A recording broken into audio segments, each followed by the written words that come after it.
Alors, ça y est, on en est arrivé à l'étape de la vis-à-billes. Donc on va enlever le plastique.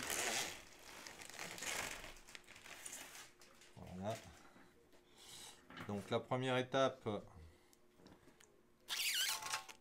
c'est de fixer cette pièce-là sur la douille à billes. Voilà. Donc pour ça, il faut des vis 4 par 20.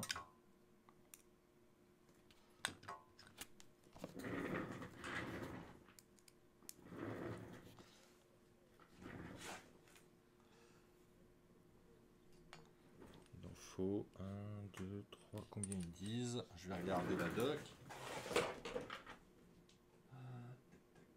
Il en faut 6, donc on en met partout.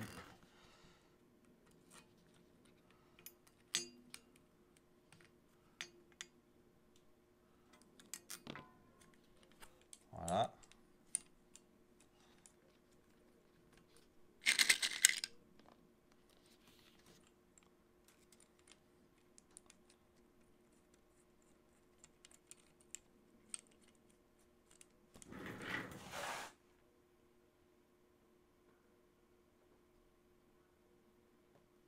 Il n'y a pas de rondelle, il n'y a rien. Je vérifiais.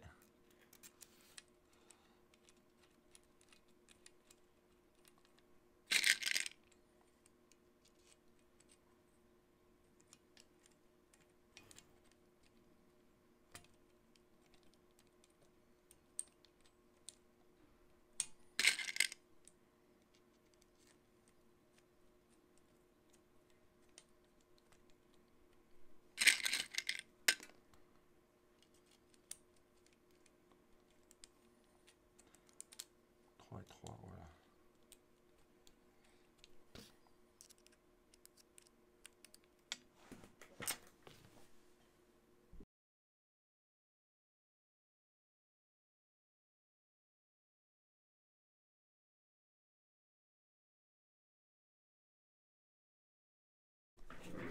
Alors voilà, la vis à billes est vissée sur le support, donc maintenant il faut le fixer à la plaque.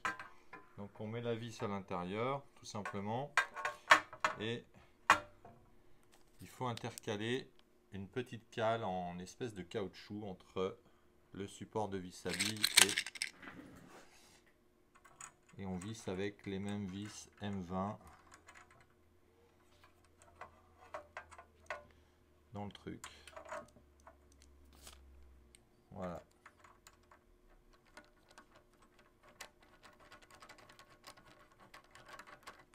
Voilà. On va mettre l'autre.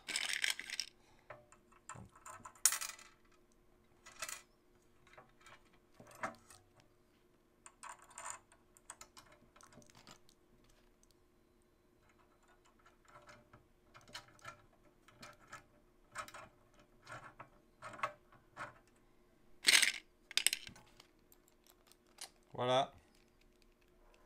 La troisième et c'est nickel.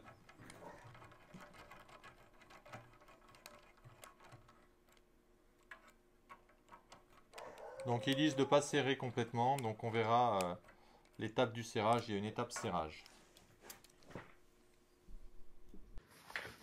Alors à ce stade, on a fixé la plaque sur les patins, le rail, la vis à billes. Donc maintenant on va fixer les plaques d'extrémité de chaque côté pour maintenir la vis à billes. Donc il y a deux plaques, il y a une plaque dite flottante et une plaque dite fixe. J'ai peut-être pris les deux mêmes, on va regarder ça.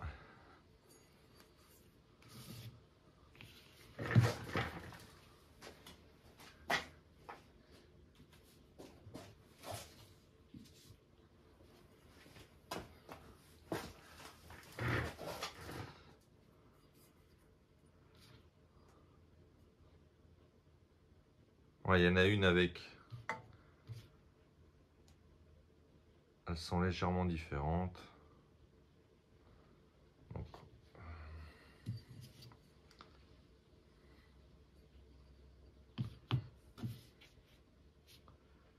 une avec des gros trous et d'autres avec des petits trous. C'est pas les mêmes fixations. Voilà, donc on va prendre une de chaque.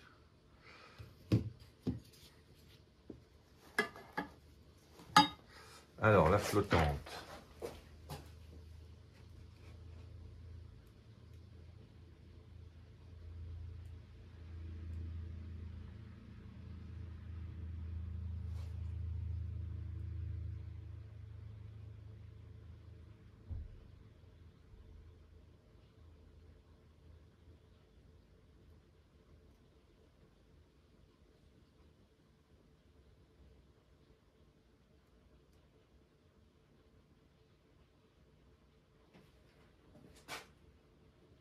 Alors, on va maintenant monter la plaque d'extrémité fixe. Donc, la différence, c'est qu'elle n'a que 2 trous ici. Et celle qui est dite flottante a plus de trous ici. Donc, la plaque d'extrémité fixe se fixe sur le côté où on a le filetage de la vis à billes. Voilà. Allez, c'est parti.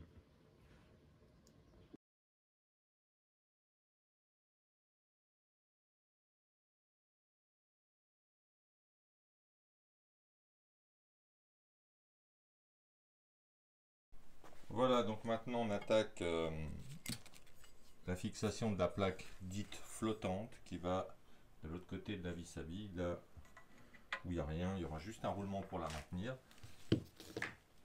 On la fixe et après on voit l'ensemble.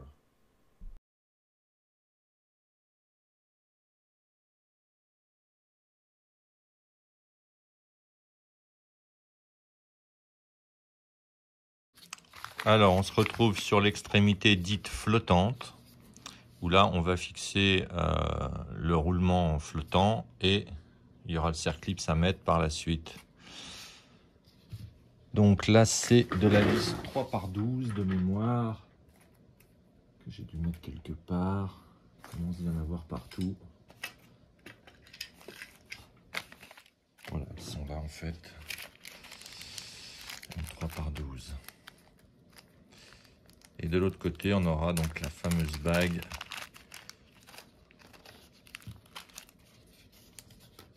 de 3, 4.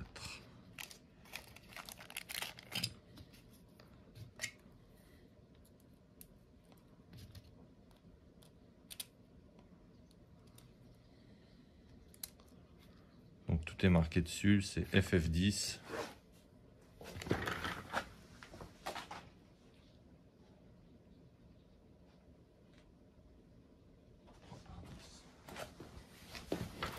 Alors je vérifie toujours la doc, hein. J'aime bien regarder un petit peu ce qui se dit dans la doc.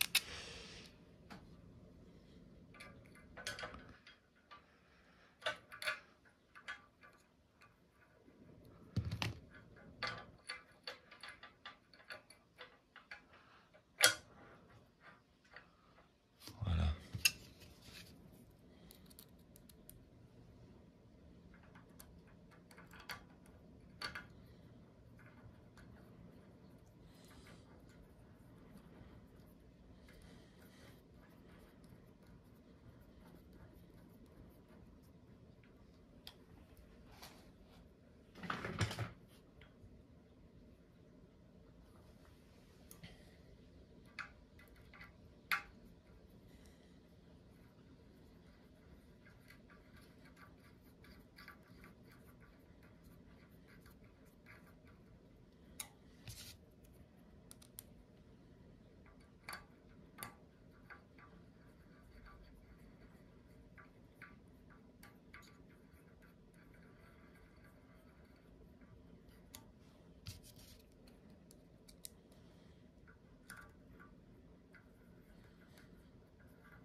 Voilà. J'étais pas dedans. Voilà, donc là, c'est monté de ce côté. On va faire l'autre côté. Alors, ce bloc d'extrémité, il est fait comme ça. On peut pas trop se tromper. Il y a des bagues à l'intérieur. 2 bagues. Voilà, elles sont mobiles, donc faites attention qu'elles soient bien en place.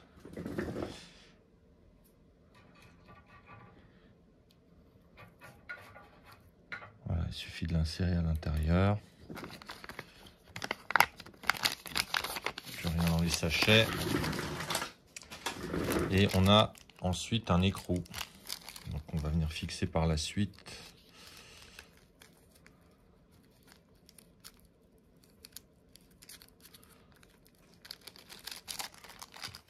Voilà. Et on visse avec du 4 par 16, je crois. Je fais un peu de place en même temps.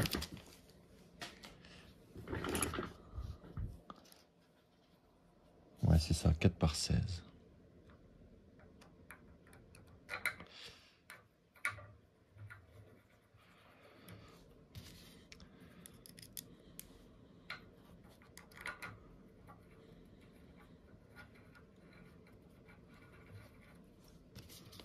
Donc il est spécifié dans la documentation de tout serrer, puis de desserrer de 2 tours. Il y a un chapitre pour le serrage définitif. Donc, je pense que c'est pour vérifier que tout fonctionne. Et puis après pour les ajustements, pour que tout, pour qu'il n'y ait pas d'effort, de mauvais efforts en fait, d'efforts sur les vis à billes.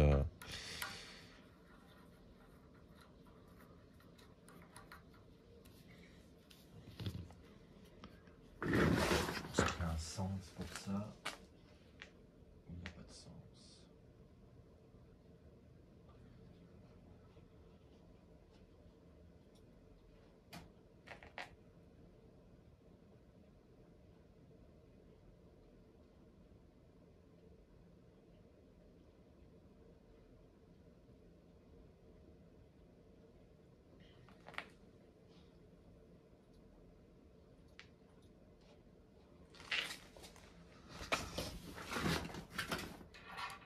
Ça, ils disent de le serrer à la main.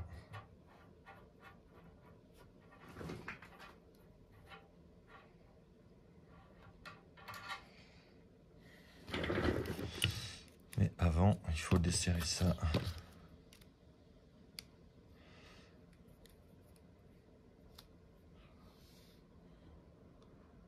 Il y a une vis sans tête à l'intérieur.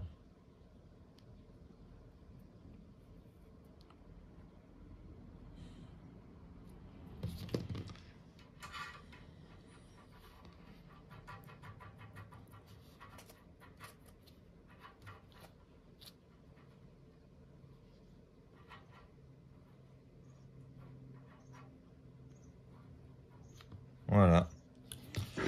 Voilà, terminé. Donc là, j'ai terminé, on va dire, un des côtés. Donc le deuxième côté, c'est le miroir de celui-ci. Donc je vais le monter complètement, mais en accéléré. Vous le verrez en accéléré. C'est pas utile de vous le montrer en détail. Je vais vous montrer en détail ce que ça donne. Et puis, bah, on continue. Alors j'ai oublié une étape. Donc il est dit de déplacer la vis à billes et le chariot de ce côté au maximum. Voilà. Et c'est à ce moment-là qu'on vient serrer.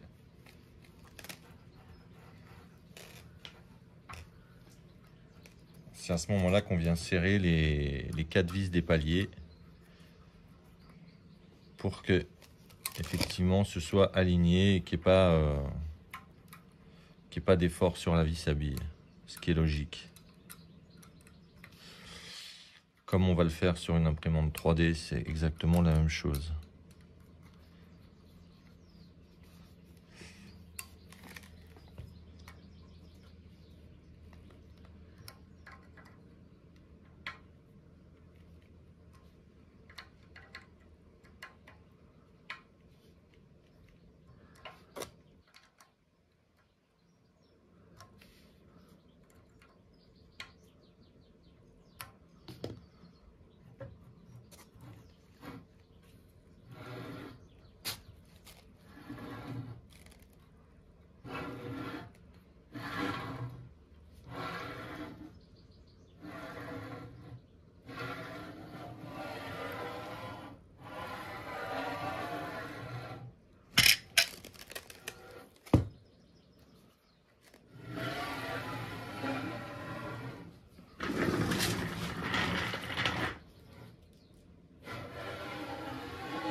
installe le coupleur.